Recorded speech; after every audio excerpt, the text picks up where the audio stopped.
And so what we end up with is my area is going to be 2 pi fancy r times regular r d theta.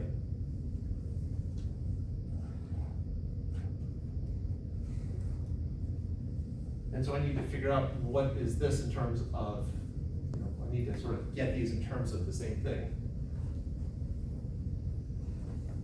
I know that's r right there. The distance from there to there, that should be a big R. There we go. These are mistakes that I make. I don't make plenty of them. It'd be really cool if you point them out if I make them. I feel like I should know this already, but what are we finding again? Ultimately, we're trying to figure out the force on charge Q. What we're trying to do right now is I've got 3 variables here. So integrating at this point would be very tricky. We need to get everything in terms of a single variable. So right now I'm starting on this one right here. You have a charge sphere with uniform charge, and you're trying to find what's happening with 1Q up there. Yeah, the force on this charge right here. Right now I'm trying to do it from just this band of charge. Okay. And that is the line there, if you take that band out and cut it and stretch it. Yes, that's exactly it. Because I know that the charge density, since I later said it was uniform charge density, the charge density is the ratio of charge to area, which at any particular small little area would just be dQs that the ratio is constant. So I end up with this relationship here that dQs is equal to whatever the charge density is, dQ over 4 pi r squared, r squared, times dA. And so right now we're trying to figure out what is dA. Other questions up to here?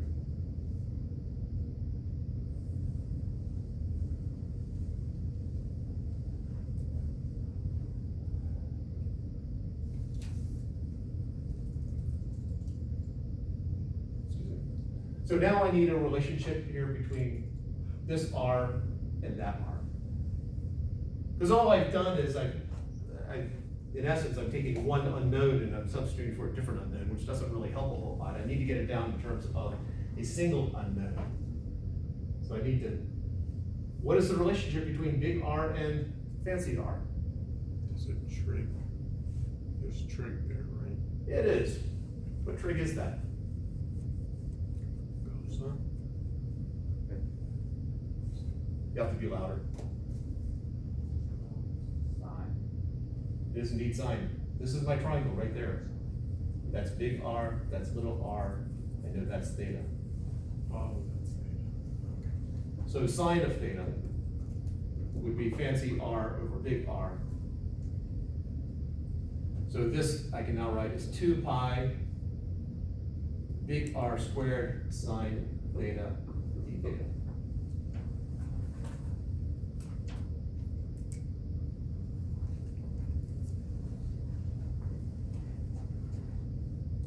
Therefore, my differential of Q is equal to sigma 2 pi big R squared sine theta d theta, which I can then plug into there. So dF from Q, technically vector, would be this constant Q over R squared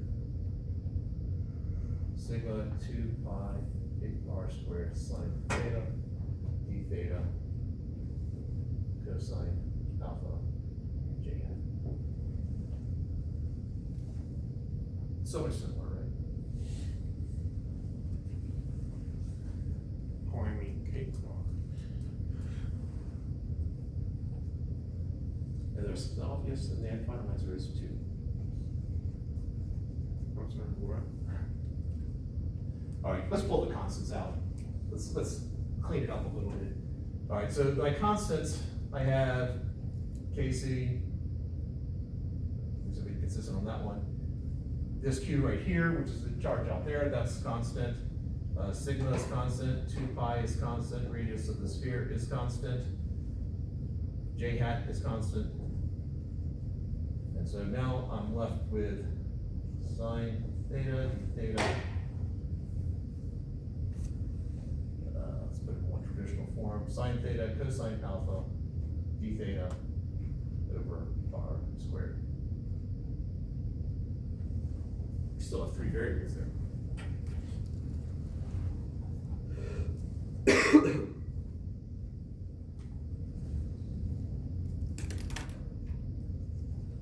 This is dramatic pauses for people to ask questions.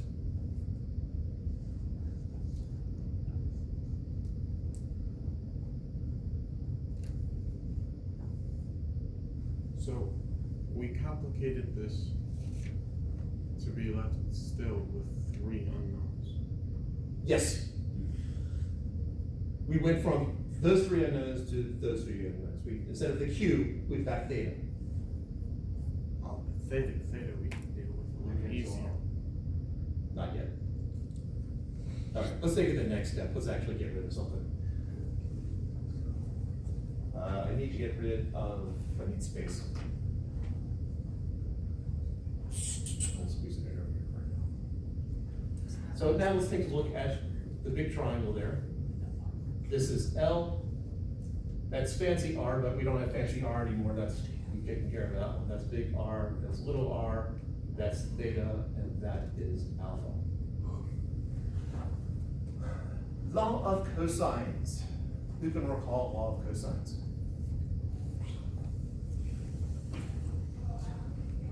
Have you ever taken pre-cal and you ever asked, when are we ever gonna have to use this? Now.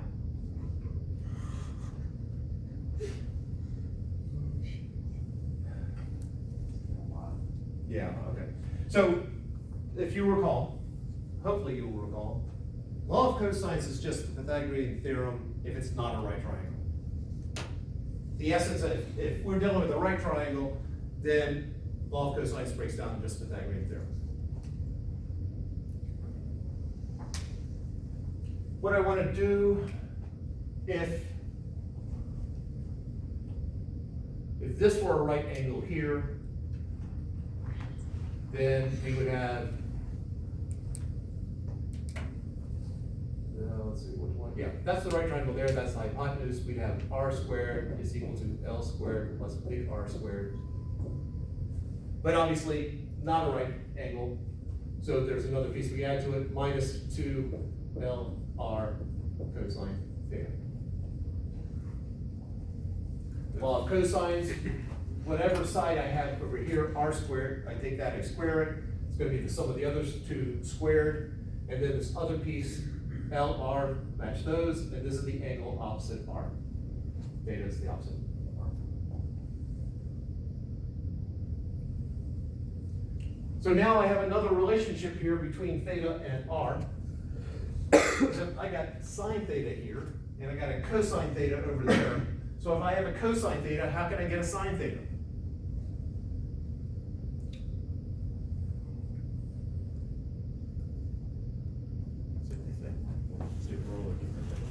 Yeah, let's take a derivative.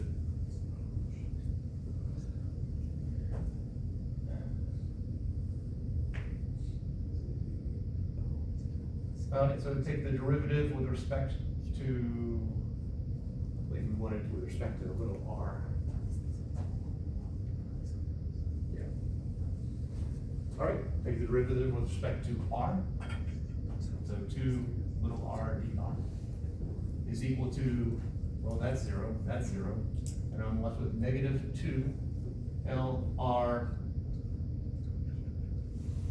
Theta will change with r, or they are related to each other, so derivative of cosine is negative sine times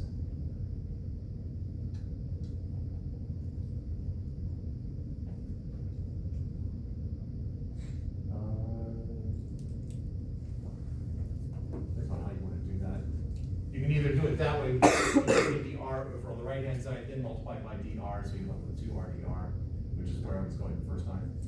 2 big L, big R, sine theta, d theta.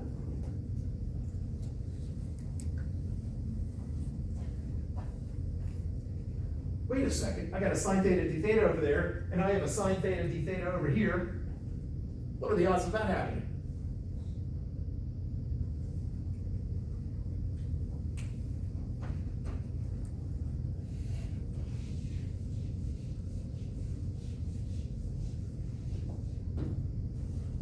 I had a student years ago complained that when I do a derivation, they really wish I would start on one side and just work my way to the right instead of jumping back and forth like I'm doing right now. So I told myself, I'm gonna do it once. I'm gonna make sure that I do my derivation, starting one side and just work in a normal way. And I did it. But the student who complained was absent that day.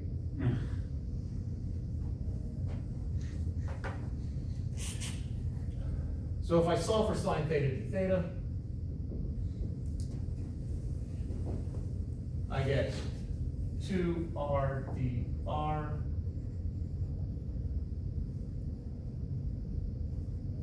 Actually, the 2's cancel out. So what's r dr over Lr?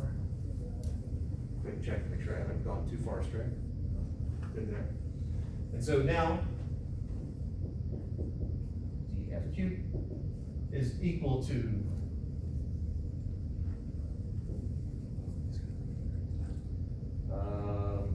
got this big unknown right there.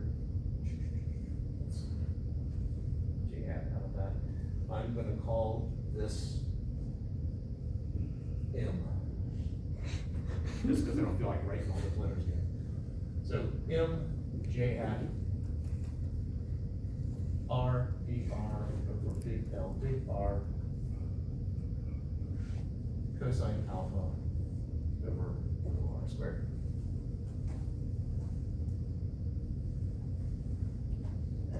Those are constants, I can just pull those out, so M divided by L, R, I'll just call it M prime, J hat. That R will cancel out with one of those, cosine alpha, dr. So I've now simplified it down to two variables, little r and alpha. So naturally, I need some relationship between little r and alpha. More specifically, cosine alpha. If only there was some trig law that has cosine in it, when I don't have a right triangle. Law of cosine. That would make sense. So now let's use the law of cosines where I'm solving for cosine of alpha in it. Well, the side opposite is big R, so I have big R squared is equal to little r squared plus L squared minus 2 little r big L cosine alpha. Now let's solve for cosine of alpha. Cosine of alpha is equal to big R squared minus L squared minus little r squared over negative 2r L. Messing with the negative signs, that would be big L squared plus little r squared minus big R squared over 2 little r L. Plugging that in here, I get M prime J hat. Big L squared plus little r squared minus big R squared over 2r L times dr. And I now have a single variable. Dramatic pause for questions or people to point out mistakes. Well, and it's a bunch of other variables, right? No, these are all constants. Oh, okay. That's why I have them separated out. What is the Q? Q is the charge here at this point. Oh, okay, we already knew that to begin with. Yes.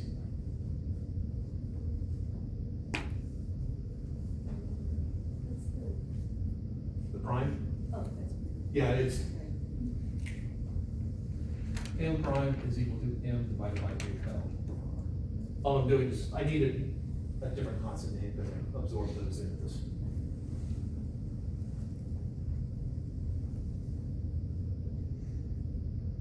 Right. We just need to solve this. What I'm gonna do is I'm gonna break it up into things with, well, I have an R squared here, and I've got non-R terms here, little r terms here, so I break it up into the two pieces. L is a constant, so I'm gonna just pull that out and make M double prime is equal to M prime over L. Over 2L, let's get the 2L also. So I'm left with M double prime, J hat, L squared minus big R squared over R squared dr plus, got that left over R squared, so plus dr.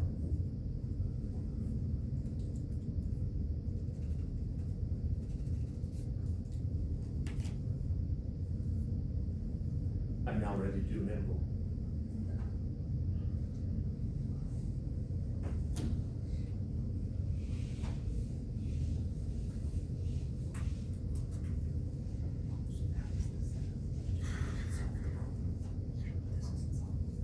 I do want to say what big N is. Big N I define as like Coulomb's constant, charge at that point, charge density, 2 pi big R squared.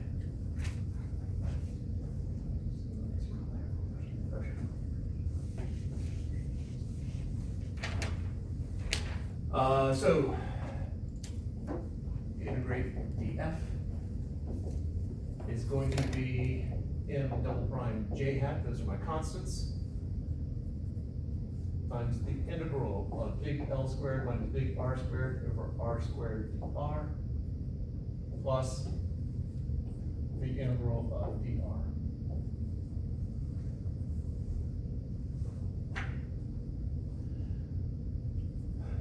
I have it in terms of single variable, I've thrown in my integrals. What I need now is to figure out my limits of integration. What is the smallest value? Remember that little r is the distance from some point on the sphere to this point right here. What is the smallest value little r can be? 0. No. -0.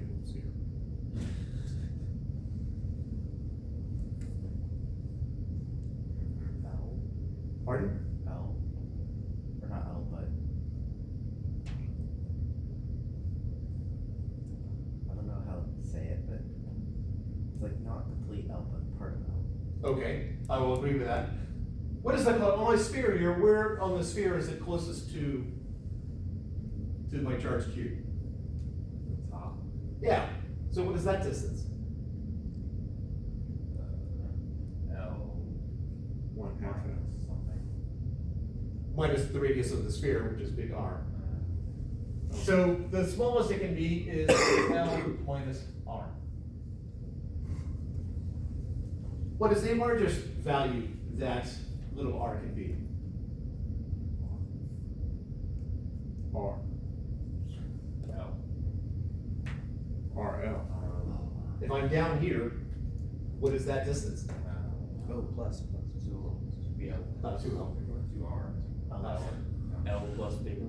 Yes, there we go.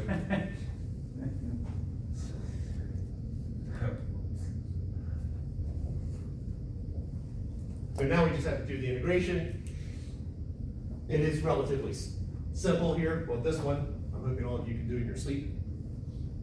Or if you've forgotten, good morning.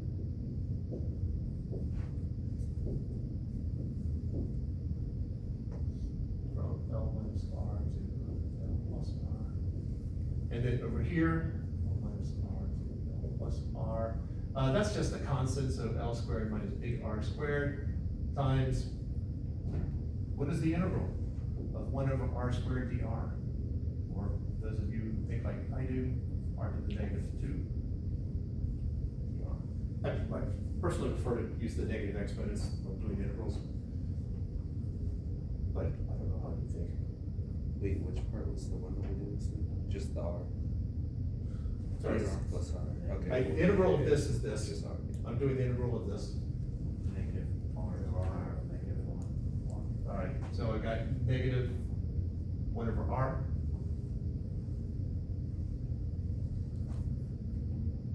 from there, all right? So this becomes, L squared minus big R squared over negative L plus R. And I wanted to see that negative sign there. Plus L squared minus big R squared over L minus R. Plus L plus R minus L minus R.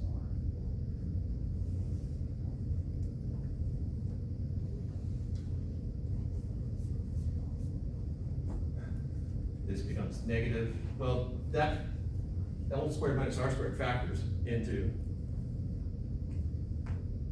L plus R, L minus R. so that's L plus R, L minus R. Well, L plus R is canceled out, I'm left with negative L minus R. Plus, over here, we still have the same factoring, and left with L plus R. Plus, and then over here, the L's will cancel out, and I'm left with, 2R. Here, I got negative L plus L, they cancel out, so I've got 2R plus 2R, or 4R.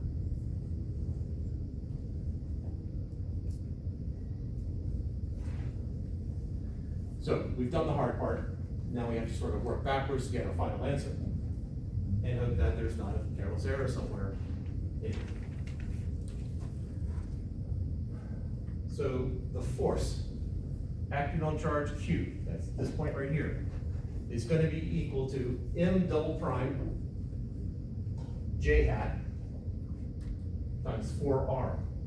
So I got 4R J hat and M double prime. Well, M double prime is just M prime over 2L. So I got, well, that cancels out with one of those. So now I have 2R J hat over L times M prime. M prime is just M over LR.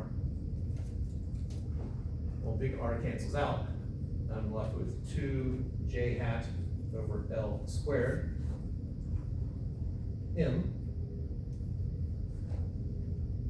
So that's 2J hat over L squared times M, which is K sub C.